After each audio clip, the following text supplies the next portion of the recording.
Here we present to you the interactive digital resource on demographics on tribal languages spoken in Tripura. The resource has been named as Demographics on Minority Language Speaking People.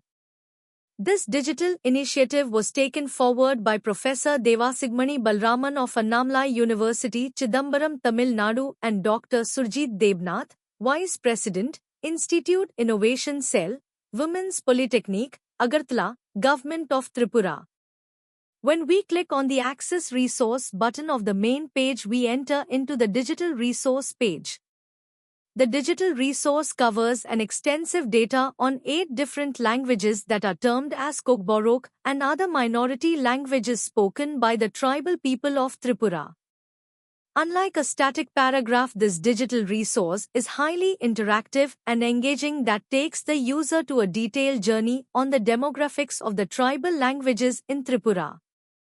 This digital resource is the result of tireless work done by the collaborative teams in 2 distant geographic locations, Chidambaram, Tamil Nadu and Agartala, Tripura. The digital resource has been built using authentic data and all the data sources are mentioned as references. There is significant insight given on various aspects of the languages which are statistically proven and authentically verified. The hard work of the developers of this resource, Professor Devasigmani Balraman of Annamalai University, Chidambaram, Tamil Nadu and Dr. Surjit Debnath, Vice President, Institute Innovation Cell, Women's Polytechnic, Agartala, Government of Tripura, will only be fruitful if the researchers and students of various domains find the resource useful for their study and further research. Thank you all.